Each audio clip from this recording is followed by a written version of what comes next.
ঈদকে সামনে রেখে জমে উঠেছে ঈদের বাজার।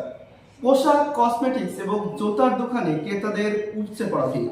তবে দাম নিয়ে ক্রেতাদের মধ্যে রয়েছে মিশ্র প্রতিক্রিয়া। কুষ্টিয়া থেকে বিস্তারিত দেখুন বৃষ্টি রানী মণ্ডলের ক্যামেরায়। মানেই আনন্দ, আর সেই আনন্দের বড় অংশ জুড়ে থাকে কেনাকাটা। রাজধানী সহ দেশের বিভিন্ন স্থানে জমে উঠেছে ঈদের বাজার। পোশাক থেকে শুরু করে জুতা, প্রসাধনী সহ সবখানে ক্রেতাদের ভিড়। ঈদকে সামনে রেখে সকাল থেকে রাত পর্যন্ত চলছে কেনাবেচা। বিশেষ করে নারী ও শিশুদের পোশাকের দোকানগুলোতে বেশি ভিড় দেখা যাচ্ছে।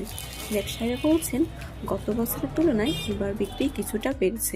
মাসের শুরু তো এখনো তো বেচাকেনা শুরু হয় না। আমরা আশা করছি বেচাকেনা 1 তারিখের পর থেকে টুকটাক খাওয়ার একটা চিন্তা ভাবনা আছে। দাম কিছুটা বেশি হলেও ঈদের আনন্দে কেনাকাটায় পিছিয়ে নেই মানুষ। আমাদের বেচাকেনা শুরু হয় 15,000 পরের থেকে। দাম আগে যেরকম ছিল সেরকমই দাম আছে, এই আর কি। যেমন এই যে এটা আসছে নতুন আমাদের হিট কালেকশন, এবার মার্কেটে খুব চলতেছে। একটা সোনার জিনিস বলতে এরকম আরো অনেক জর্জেট আছে, অর্গানজা আসছে, তারপরে নতুন নতুন আপনার হচ্ছে বারিশ আসছে। আলহামদুলিল্লাহ ভালো। সচেতনভাবে বাজেট মেনে কেনাকাটার পরামর্শ দিচ্ছেন সংশ্লিষ্টরা। কুষ্টিয়া থেকে আমি বৃষ্টি রানী মণ্ডল, সিএমজি টিভি।